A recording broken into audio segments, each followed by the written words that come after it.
tidak ketinggalan, nanti saya akan singgung hal-hal penting dari ibadah yang pertama, yaitu bahwa tahun ini kita perlu bersyukur, saudara. Kita ada di tahun penuaian, ya. Di mana tahun lalu, tahun 2024 disebut sebagai tahun untuk bangkit jadi teranglah. Dan kemudian tahun ini tahun penuaian. Ternyata nyambung, saudara. Ada kaitannya, ya. Jika kita bangkit dan jadi terang, maka kita akan mudah untuk menuai. Nah, pengertian ini harus kita dapatkan. Cuman ada beberapa orang dari kita waktu mendengar tahun ini sebagai tahun penuaian itu agak bingung. Ya, loh, kok temanya kok berbeda sekali? Ya, itu kalau dibilang tema. Padahal ini bukan sekedar tema. Ini adalah visi. Ini adalah tuntunan Tuhan, ya. Bagaimana kita bangkit jadi teranglah dan kemudian kita menuai dengan maksimal, menuai dengan sempurna. Penuaian itu bisa bicara dengan banyaknya jiwa-jiwa yang datang kepada Tuhan supaya amanat agung segera selesai.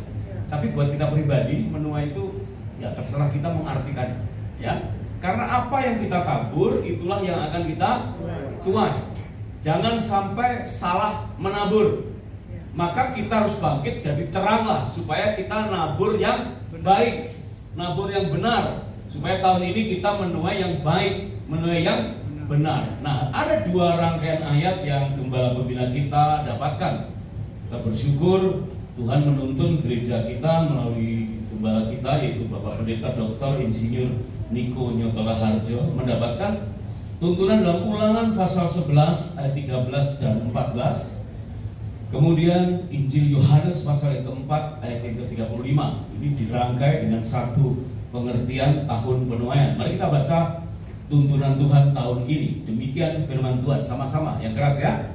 Jika kamu dengan sungguh-sungguh mendengarkan perintah yang kusampaikan kepadamu pada hari ini, sehingga kamu mengasihi Tuhan Allahmu dan beribadah kepadanya dengan segenap hatimu dan dengan segenap jiwamu, mari lebih keras, maka ia akan memberikan hujan untuk tanahmu pada masanya, hujan awal dan hujan akhir, sehingga engkau dapat mengumpulkan gandummu, anggurmu, dan minyakmu.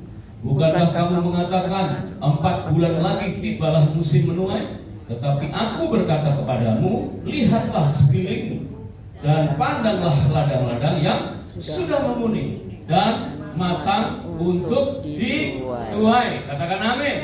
Berbahagialah kita yang menerima firman Tuhan sebagai rema, pedoman dalam hidup kita sehari-hari. Tuhan Yesus memberkati kita semua. Amin. Nah, memasuki tahun penuaian, saudara, maka kadang-kadang Tuhan izinkan satu peristiwa, satu keadaan, satu perasaan yang nggak kita harapkan, ya. Loh kok, gitu ya? Kok begini? Nah, perasaan-perasaan seperti itu tertuang di dalam Injil Yohanes pasal yang kedua, ayat yang ketiga. Di tengah-tengah pesta pernikahan ada perasaan, loh kok begini, ya? Loh kok begitu? Tahun ini tahun penuaian, tapi loh kok, ya? Waktu kita mendengar tuntunan Tuhan bahwa tahun 2025 adalah tahun penuaian, mata kita terpejam, kita mengaminkannya, amin. Tapi begitu mata melek, loh kenyataannya kok, ya, kok jauh dari kemungkinan penuaian. Ini seringkali kita akhirnya gagal menuai, saudara. Benar-benar gagal menuai. Karena hidup kita bukan kumpulan dari persoalan-persoalan. Dengarkan ini. Hidup kita bukan kumpulan dari persoalan-persoalan. Hidup kita adalah bagaimana kita merespon persoalan. Belajar dari Yohanes, Injil Yohanes pasal 2. Minta tolong ditampilkan. Injil Yohanes pasal yang kedua, ayat yang pertama sampai dengan ayat yang kelima. Nanti kita bisa lihat, saudara, kata husteri itu ada di sini, ya. Ini kisah tentang pesta pernikahan. Wow, ini penuaian, saudara, ya. Perayaan, hura-hura, makan minum, kan gitu kan, ya. Baik yang mengundang maupun yang diundang, semuanya sukacita. Coba kita lihat, apa benar semuanya sukacita, ya. Demikian firman Tuhan kita baca. Pada hari ketiga ada perkawinan di Kana yang di Galilea, dan ibu Yesus ada di situ. Next, ayat yang kedua. Yesus dan murid-muridnya diundang juga ke perkawinan itu. Tadi pagi kita belajar ini, saudara, ya, bahwa sebelum Yesus melakukan mukjizat sudah punya murid. Perhatikan ini murid level yang pertama nih, saudara, ya. Belum lihat mukjizat tapi sudah jadi murid.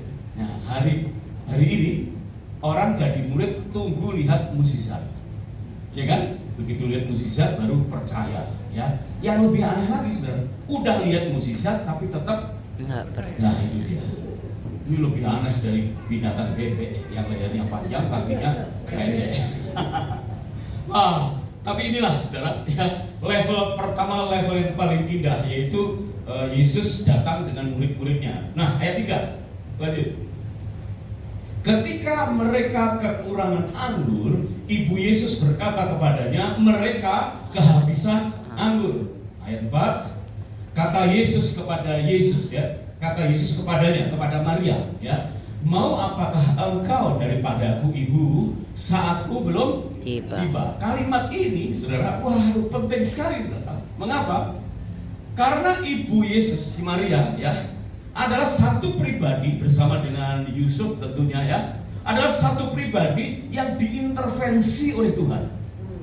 Masa depannya itu, kalau mungkin anak muda sekarang seperti Yusuf dan Maria pasti punya planning nih, habis. Jadi bukan sekedar kurang, saudara, tapi memang habis. Alkitab King James berkata, they wanted wine. Mereka sedang mencari-cari anggur, karena memang anggur sudah habis. Ibu Yesus berkata kepadanya, mereka kehabisan anggur. Nah, ini baru benar nih, saudara, ya. Mereka kehabisan anggur. Alkitab King James berkata, they have no wine. Benar-benar mereka kehabisan anggur. Bagaimana mungkin anggur bisa habis? Nah, perhatikan ini latar belakangnya, saudara. Pernikahan orang Yahudi, ini adat, ya, adat Yahudi. Jangan dikristenkan. Ini adat Yahudi itu begini, saudara. Pernikahan adat Yahudi berlangsung 7 hari 7 malam. Dan yang membiayai adalah mempelai pria. Maka mempelai pria perlu meng-hire namanya pemimpin pesta. Pemimpin pesta punya manajemen, ya, punya WO, wedding organizer, punya IO, event organizer, ya. Berarti, saudara, yang bertanggung jawab terhadap kelangsungan pesta siapa, saudara? Pemimpin pesta. Nangkep, ya? Yang bertanggung jawab terhadap pesta itu adalah pemimpin pesta selama 7 hari 7 malam. Suatu hari saya pernah ditugaskan ke Nias. Siapa di sini yang dari Pulau Nias? Ada? Nias? Oh, nggak ada, ya? Ya. Medan. Nah, banyak nih, ya. Tapi ngerti lah kira-kira, ya, dari orang Nias, ya. Saya diajak keliling-keliling, sudah di antara pelayan diajak keliling-keliling ke Teluk Dalam, ke Batu Hidung, sampai ke selatan. Dalam diri Maria, dan kata husterio itu artinya adalah mencari ke yang lebih dalam, lebih rendah. Mungkin dia lihat ke kolong-kolong gitu, saudara, ya, simpanan apa, anggur, karena anggur kan nggak boleh kena matahari apa gitu, ya, di tempat yang gelap dan sejuk. Menjadi lebih buruk, itu arti husterio. Keterbelakangan, secara genetik gagal atau kekurangan, tertinggal, melarat, jatuh, mendadak merasa menderita dengan menginginkan banyak kebutuhan. Nah, coba ini.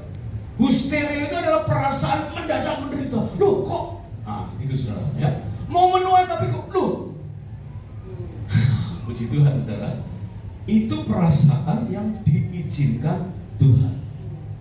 Perasaan husteria yang diizinkan Tuhan ada dalam hati Maria, sehingga Maria datang kepada Yesus, Maria datang kepada para pelayan, dan Alkitab mencatat disitulah mulainya kemesiasan Tuhan Yesus. Awal mula kita diselamatkan dalam nama Tuhan Yesus di situ. Awal mula Yesus menunjukkan sebagai Mesias itu di situ. Awal mula kita jadi Kristen di situ. Yang mengerti saya katakan apa? Jadi perlu nggak, saudara, perasaan husteria? Perlu, ya. Jadi kalau ada rasa gelisah, rasa gundah gulana, jangan buru-buru ditengking, tar dulu, ya. Dengar suara Tuhan. Ini husterio, ya, atau intimidasi dari kuasa kegelapan. Karena kuasa kegelapan itu bagaikan singa yang apa saudara? Berjalan berkeliling. Berjalan berkeliling, mengaum-ngaum. Nah, jadi berjalan keliling itu mencari celah. Terus kalau nggak ada celah dia apa? Mengaum-ngaum, mengintimidasi, ngingetin kesalahan kita masa lalu. Dulu kamu gitu loh. Dulu kamu gitu loh, saudara ya. Membuat kita minder, putus asa dan bahkan sakit hati atau kepahitan dengan Tuhan. Hati-hati. Itu maunya iblis. Karena iblis datang hanya untuk mencuri, membunuh dan membinasakan. Kita harus bedakan goalnya Tuhan. Dia datang untuk kita memperoleh hidup dalam segala kelimpahan. Inilah tahun penuaian, ya. Sebab itu begitu menghadapi husterio, kita harus tahu bagaimana cara merespon. Ada dua cara merespon. Next berikutnya. Yang pertama, datanglah pada sumber tuaian. Nah, ini dia, ya. Jadi begitu ada perasaan, loh kok katanya tahun menuai, tapi kok persoalan datang silih berganti. Persoalan yang lama belum selesai, datang persoalan yang baru. Saya bersyukur mendengar kesaksian dari Bapak Gembala. Masuk tahun penuaian, lagunya tadi bagus. Ya, apa tadi? Musim menuai. Tak rekam, nanti saya share ke teman-teman saya, ya. Musim menuai. Waduh, ini biasanya